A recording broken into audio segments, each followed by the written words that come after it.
Célébration de l'Assomption à travers le monde par la communauté chrétienne. Au Gabon, la cathédrale Notre-Dame de Sainte-Marie a servi de cadre aux festivités présidées par l'archevêque Basile Vengon. Le comité d'enseignants sit-in au ministère de l'Éducation nationale reçu par maître Louis-Gaston Maïla. Les contours de l'acte posé par les grévistes ont constitué l'objet des échanges. Et puis la fin des travaux du séminaire sur la vulgarisation du nouveau code des hydrocarbures. C'est le directeur de cabinet qui a présidé la cérémonie de clôture en lieu et place du ministre du Pétrole empêché. Voilà pour les titres. Merci pour votre fidélité, Madame, Messieurs. Bonsoir à toutes et à tous. Votre journal. Jeudi 15 août 2019, l'archidiocèse de Libreville, notamment la cathédrale Notre-Dame de Sainte-Marie, à l'instar de la communauté chrétienne, a donc célébré ce matin la fête de l'Assomption. Et c'est l'archevêque métropolitain Basile Vengon qui a officié la messe. Evran Banipitake et Richard Moubiwa étaient parmi les fidèles.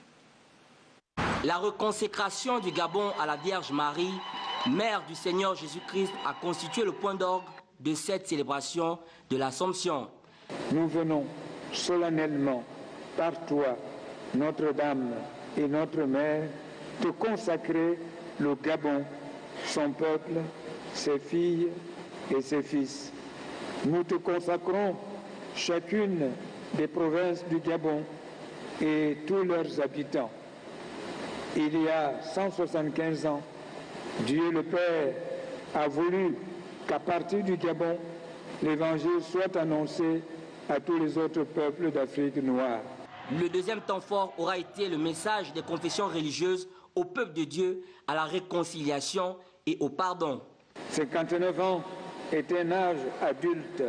Ce n'est pas à cet âge que l'on reconnaît sa vie, que l'on reconstruit sa vie ou que l'on cherche à se faire une place. Chaque nation a un âge mental. Ainsi, sur la base de cette vérité, notre nation doit travailler à s'aligner à une maturité qui correspond à ses 59 ans d'accession à la souveraineté internationale. Cette messe de l'Assomption dédiée à la Vierge Marie s'inscrit dans le cadre des activités du jubilé des 175 ans d'évangélisation du Gabon. Et puis dans l'actualité, on parle à présent du séjour du président du Sénat dans la commune de Fougamou, au sud du Gabon. Docteur Lucie Milebou Aubusson, épouse Moussou, a devisé avec les populations de sa circonscription électorale et les responsables locaux du Parti démocratique gabonais dans la perspective de la célébration des fêtes de l'indépendance. Le point avec Tassiana Minko et Félix Moudi-Mangoï. Fougamou, département de Tamba-Magoti au sud du Gabon, dans l'euphorie de la célébration du 59e anniversaire de l'accession de notre pays à la souveraineté internationale. Pour l'occasion, Dr Lucie Milebou Mboussou, élu local, a choisi de communier avec son électorat à la veille de l'événement. Le 17, je ne serai pas là. Donc je me suis dit, les militants du Parti démocratique gabonais, les associations qui soutiennent le PDG, je dois passer cette journée avec ceux et celles qui soutiennent notre parti. PDG, Douma! Quotidiennement au contact de sa base politique, Lucie Milebou Aubusson, épouse Mboussou, ne déroge pas à la règle. Tous et chacun ont reçu ici un franc symbolique pour célébrer la fête nationale dans l'allégresse. Le séjour du président du Sénat et le PDG de la commune de Fougamou a été ponctué par ces moments d'échange et de partage avec les responsables locaux du Parti démocratique gabonais. Je ne vous entends pas trop vous exprimer, pourtant plusieurs fois je suis venu pour vous dire que le président est bien vivant. Il n'y a aucun souci. Le temps que Dieu lui donnera les forces pour exercer sa fonction, je demande à tous les enfants de Tamba-Magoti de le soutenir parce que la maladie, ça peut arriver à n'importe qui d'entre vous. Autre temps fort, l'aurévoir consacré à l'ancien préfet du département de Tamba-Magoti. Et parlons justement des festivités de la fête nationale. On parle de cette cérémonie de remise des tenues d'apparat au chef de quartier de la commune de Ntoum, cela par le maire du 2e arrondissement. Un geste posé à quelques jours de la célébration du 59e anniversaire de l'accession du Gabon à la souveraineté internationale. Le compte-rendu de cette cérémonie avec nos reporters Miran Dangué et Milaringue. Séraphine Boumba est chef de quartier de Zogbang dans la commune d'Ntoum. C'est aujourd'hui qu'elle reçoit sa tenue d'apparat qui lui permettra d'être prête et de se présenter sous ses plus belles couleurs lors du 17 août. Et ce matin, à le geste de la mairesse, je suis vraiment dans une joie et dans l'allégresse. Bienvenue vraiment aux yeux vraiment des autorités. Je serai habillée comme une autorité auxiliaire. Pour l'édile du 2e arrondissement de la commune d'Ntoum, avoir un uniforme approprié est un moyen de se faire respecter. Lors des cérémonies, je voyais que les chefs de quartier avaient des tenues qui ne répondaient plus, d'autres les kakis étaient sombres, les kakis étaient devenus clairs. Et puis, lorsque j'étais dans ces cérémonies, ça m'a marqué. Donc j'ai été touchée par cela et c'est là où je suis allée dormir. J'ai dit tiens, si je peux essayer de me sacrifier dans ce qu'on me donne tous les mois et essayer de faire quelque chose pour leur offrir des tenues dignes de ce nom. Et donc j'ai pensé à faire une pierre deux coups, des tenues et puis des drapeaux. Au total, une dizaine de tenues d'apparat ont été distribuées aux auxiliaires de commandement de la commune d'Ntoum. Rendez-vous est pris ce 17 août, date à laquelle les premiers représentants des citoyens du 2e arrondissement de la dite commune pourraient enfin se dévoiler. Voilà donc auxiliaire de commandement, le chef de quartier a des missions bien spécifiques, mais lesquelles? Comment procède-t-il en cas de contentieux? Les réponses au micro de Mirand Angué et Mélaringue. De mon quartier, je veille, je contrôle l'action de mon quartier et je rends compte à qui de droit. C'est-à-dire, monsieur le maire, je surveille les salubrités comme je l'ai dit sur le plateau. C'est moi qui devrais de mes populations leur dire faites attention. Nul n'est parfait. Tu n'as pas de parti parce que tu tranches un litige. Tu donnes raison à celui qui a raison. Mais malheureusement, dans nos villages ici, nos quartiers ici, lorsque tu leur dis la vérité, on dit tu as été contre moi. Quand bien il y a des arguments valables. Allez, éducation. À présent, le comité d'enseignants grévistes en sit-in au ministère de l'Éducation nationale, reçu par Maître Louis Gaston Maïla. Ce dernier a bien voulu les écouter pour mieux apprécier les raisons de leur mouvement d'humeur. Le point de cette rencontre avec Elvive Milinji Badinga et Michel John Boudéan. Ils sont environ 1600 enseignants dans les établissements publics et confessionnels en attente d'intégration depuis 2015. Représentés par ce comité de 7 personnes, répondant à l'appel de Maître Louis Gaston Maïla, qui, touché par le spectacle désolant en exergue au ministère de l'Éducation nationale, voulait en savoir davantage. Nous lui avons fait, n'est-ce pas, le point de notre situation administrative qui est restée bloquée depuis déjà près de 4 ans, sinon 5 ans aujourd'hui. Un véritable sermon retraçant le calvaire vécu par ce personnel, écouté religieusement par ce bantou dépourvu d'autorité ou de mission quelconque, mais convaincu qu'écouter son compatriote en désarroi, c'est déjà apporter du baume sur sa douleur. Quand un vieux traverse le village, s'il voit 2 jeunes en train de se battre, son rôle, c'est d'abord de séparer les jeunes. Je viens de comprendre, dans une mesure même de satisfaction, le travail abattu par le gouvernement. Mais j'étais en train de leur dire, ok, il y a la rentrée. Ok, continuez de faire preuve de la même patience. Si ça durait 5 ans, ce serait difficile que ça puisse être résolu en quelques jours. Si rien n'est fait, les enseignants formateurs de l'élite de demain, à travers l'égalité des chances, prônée par le président de la République, font planer le spectre d'une éventuelle perturbation des cours de la rentrée scolaire qui pointe à l'horizon. Et justement, le ministre de l'Éducation nationale, Michel Menga-Messon, vient quant à lui de procéder à la signature des dossiers des agents en situation de présalaire, une initiative impulsée par le Premier ministre, chef du gouvernement et le chef de l'État dans l'optique de régulariser la situation des enseignants et d'assainir le fichier de la fonction publique. Magali Nanima, Arnaud Mengue. Sur les 2000 dossiers recensés en mars dernier des enseignants en situation de présalaire et sans salaire des promotions 2014, 2015, 2016 et 2017 et ceux des recrutements directs affectés par les décisions numéro 30, 9, 89 sorties de nos écoles. Ce sont plus de 1200 dossiers retenus et validés par le ministre de l'Éducation nationale, Michel Menga-Messon, en vue de leur intégration. Madame le ministre délégué sortant avait été responsabilisée pour suivre ce dossier-là. Elle a fait le tour du pays pour procéder au recensement physique de ces enseignants-là.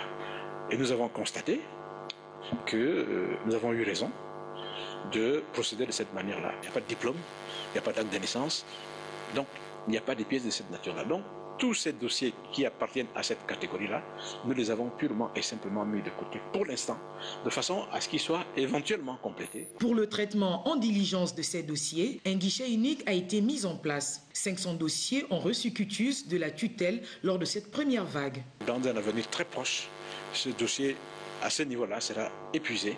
Nous tenons à ce que ce dossier aboutisse le plus rapidement possible. Nous ne pouvons pas faire notre travail si nous n'avons pas les enseignants. Ils sont affectés dans les établissements. Nous souhaitons que ces établissements fonctionnent. Ils ne peuvent pas fonctionner correctement si ces enseignants-là ne sont pas à l'aise. C'est au cours d'une seconde vague que le ministre de l'Éducation nationale entend évacuer le reste des 700 dossiers avant la rentrée des classes. Dans l'actualité encore, on parle de la clôture ce matin à Libreville du séminaire sur la vulgarisation du nouveau code des hydrocarbures organisé à l'endroit des agents du ministère du pétrole. Après plusieurs jours de travaux, ces derniers en sortent mieux outillés. Octavie Yolandvé, Cédric Zendo pour le point. En une semaine, les agents du pétrole, du gaz et des hydrocarbures ont reçu des rudiments nécessaires devant leur permettre d'être opérationnels dans l'usage quotidien de leur premier outil de travail et de marketing. C'est un sentiment de satisfaction et c'est la première fois qu'une telle chose se passe, c'est-à-dire un séminaire comme ça de vulgarisation. Franchement, ça fait du bien à toutes les personnes qui ont pris part et ceux qui ne connaissaient quasiment pas le code aujourd'hui sont capables de dire un mot sur le code. Nous avons appris énormément de choses car le nouveau code des hydrocarbures est tellement attrayant. Il permettra à ce que les investisseurs qui veulent venir visiter notre pays, non seulement pour nous apporter des capitaux, mais aussi leur expertise sur le plan de l'exploration. Les quelques éléments essentiels qui ont été abordés au cours de ce séminaire nous sont définis ici par les panélistes. Le thème que j'ai abordé, qui m'a été dévolu, c'est celui du cadre fiscal, mais en correction on dira le cadre juridique et fiscal. L'objectif c'était de mettre un code souple, attractif, qui pourrait permettre à ce qu'on puisse relancer notre industrie pétrolière. J'avais pour thème d'entretenir les participants à ce séminaire sur la vulgarisation du nouveau code des hydrocarbures, le cadre contractuel, c'est-à-dire expliquer de façon simple et précise les nouveaux contrats qui sont dans le nouveau code des hydrocarbures. Signalons que cette nouvelle loi place le Gabon en deuxième position dans les pays producteurs de pétrole en Afrique. Et puis le ministre en charge du tourisme, Justin Doundangoy, et les responsables des entités qui ont pour mission de redynamiser ce secteur ont effectué ce matin une visite des sites mémorables de Libreville. Objectif, mieux connaître l'histoire de cette ville et surtout les hommes qui ont marqué son évolution. Henrik Bokoko et Victor Mundunga nous font le point. Ville, le village des libertés, son histoire et ses mystères au cœur de cette excursion sur les lieux mythiques. Ici, devant le tribunal, l'espace où était établi le village Redoukoué, l'un des premiers foyers de peuplement. Sur le front de mer, le site où avait été signé le premier traité entre la France et le Gabon. Nous sommes en 1839. Le sanctuaire du roi de Louis, l'histoire de Raponda Walker ou du vaillant capitaine Charles Tchoréré, mort pour l'honneur de l'armée française le 7 juin 1940. L'origine des quartiers Glace, Nambakele, Montagne Sainte, toute une histoire. L'histoire de notre capitale est liée à l'histoire du monde. Nous avons abordé la colonisation, les indépendances, les grandes guerres, la traite négrière. S'en est suivi cet arrêt dans la concession de la cathédrale Sainte-Marie, où vivait Monseigneur Bessieux. Autre lieu, Baraka, où les bâtisses de l'époque coloniale ornent le décor. On est en train de monter un projet de développer ce circuit autour de Libreville. Et tous les spots vont être aménagés avec des plaques qui sont instructives, qui vont donner toutes les informations. Le patron du PAN Tourisme a décliné le bien fondé de cette escapade. L'objectif de ce City Tour est de revisiter l'histoire de Libreville. Mais il faut aussi dire que ce circuit est le bienvenu, d'autant plus que nous sommes en train de travailler sur la révalorisation, la réhabilitation, la modernisation ou du moins l'inscription des monuments qui correspondent à notre histoire. Le City Tour permet de voyager dans le temps et de connaître l'origine des noms des quartiers qui constituent Libreville, la capitale du Gabon. Voilà, à travers ces monuments, on a pu apprécier ces très belles images de Victor Moudunga. Allons au Toum, où les travaux du festival agro-silvo-pastoral, on y arrive, et halieutique, organisé par la concertation nationale des organisations paysannes et producteurs du Gabon, viennent également de s'achever. 3 jours durant, les participants ont planché sur les thèmes développement de la chaîne des valeurs et techniques de transformation des produits agricoles. Le point avec Frédéric Yenda-Moukoula et Pierre Claverella. 3 jours de travaux auront suffi aux participants des assises de Toum de parvenir aux recommandations destinées au pouvoir public. Élaboration d'une politique agricole qui promeut et renforce l'agriculture familiale.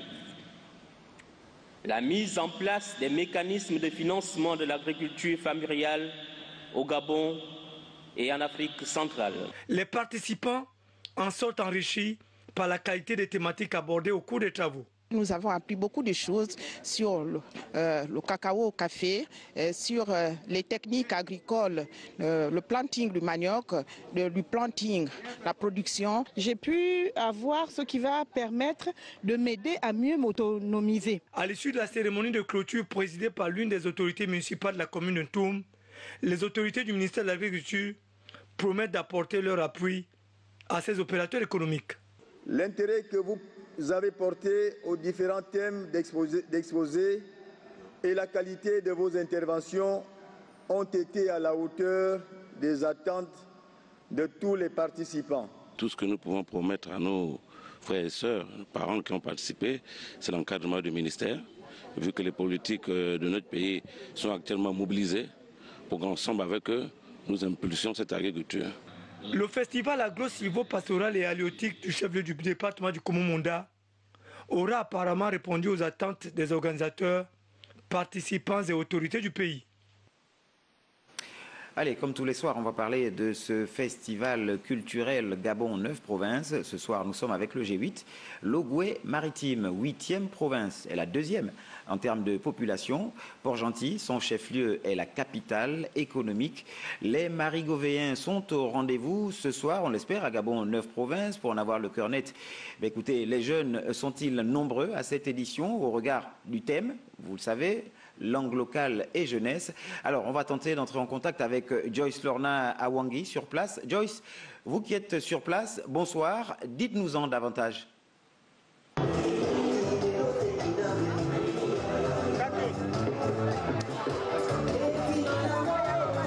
Effectivement, Martial, Festival Gabon 9 provinces, nous sommes au 8e jour dédié à la province de Logoué Maritime. Ici, plusieurs grands groupes ethniques sont venus célébrer la culture marigovéenne, notamment les Nkomi, les Orungu et les Malumbu. Jeunesse et langue locale, il faut le rappeler, c'est le thème de cette année. Allons découvrir comment les jeunes appréhendent cette thématique cette année. Allons-y avec moi. Attention. Voilà, on va dire bonsoir à tous. Non, je ne sens pas le... Bonsoir monsieur. Bonsoir. Vous êtes un jeune de Logoué Maritime. Dites-moi, comment vous appréhendez la culture aujourd'hui, la culture aujourd'hui? Est-ce que ça va? Bien, déjà c'était un sentiment de satisfaction dans la mesure où le gouvernement pense à prôner la culture de telle sorte que les jeunes puissent se retrouver. Donc, pour ma part, je pense que c'est une très bonne initiative qui devrait se... Culturel, vous êtes de Logoué Maritime. Je suis particulièrement pongouin également. Est-ce que vous êtes capable de nous dire quelque chose aujourd'hui ou de nous redonner un petit dans votre langue locale? Oui, tout dépendra de ce que vous voudrez de Savina Obago Yodu Inongo Miene, mi pami Winane Kene, Mongi Manji, Azare Biambie Gounou, comment ça s'appelle? Gaga Bamodou, ni culture, Giga Inche Azo Gabon. Merci beaucoup. Vos acclamations. Alors, si le Goué Maritime est là, je rappelle le Goué Maritime. Vous êtes là à la fête au Festival Gabon 9 Provinces ce soir. Qu'est-ce que cela vous dit? Est-ce que vous êtes fiers d'être là? Quel groupe vous représentez? Est-ce qu'il vous arrive de parler votre langue avec vos enfants à la maison? Oui, il m'arrive de parler ma langue avec mes enfants à la maison. Donc, je suis contente pour que cette culture puisse rester encore entre nous. Et puis voilà, j'encourage les gens de venir regarder, voir ce qui se passe en fait. Ana Abimanji, Bolwani, Meko Kanwe, revient des cultures. Voilà Martial, la célébration du Festival Gabon 9 Provinces, c'est beaucoup de diversité culturelle. Vous savez, la province de Logoué-Maritime ne présente pas que les groupes culturels jeunes, mais également une diversité de rites culturels, certains dédiés aux groupes initiatiques et d'autres uniquement pour les réjouissances. Avec Gérard, nous allons découvrir deux groupes, Ozavino et Inongwailo, qui vont nous faire découvrir chacun dans sa particularité ces groupes. Gérard, on y va s'il te plaît. Ok, allez, le temps pour nous de vous laisser arriver justement à ces groupes. Joyce, merci. Alors, vous le disiez, plusieurs croyances traditionnelles existent dans cette province. Quels sont les rites que l'on retrouve dans Logoué-Maritime? Si vous êtes déjà sur place, Lorna.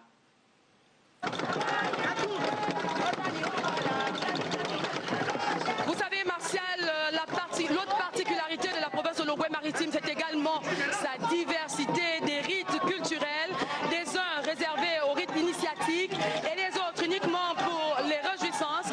Allons à la découverte du groupe Ingwe Yalino, qui est un rite initiatique, et un autre, Ozavino, un groupe de réjouissances, chacun dans sa particularité. Allons-y découvrir. Bonsoir madame. Bonsoir. Voilà, vous êtes là dans ce groupe. C'est lequel des groupes? Vous pouvez vous présenter? Je m'appelle Bengarev Nadej, c'est le groupe Oïla Wambia Mengue. D'accord. Quelle danse vous exercez ce soir? Nous dansons Elombo. D'accord. Est-ce que c'est un groupe auquel toute personne peut entrer ou bien c'est un groupe uniquement initiatique? C'est un groupe uniquement initiatique. C'est pas tout le monde qui peut s'hasarder à danser parce qu'elle est d'abord traditionnelle. Et nous représentons notre culture en dansant. Et qu'est-ce qu'il faut faire particulièrement? Moi, par exemple, si je veux faire partie de votre groupe, que dois-je faire? Tu peux te faire initier. Pour rentrer, pour danser Lombo, il faudrait être initié. Merci beaucoup. Voilà, avec Gérard, nous allons à la découverte d'un autre groupe.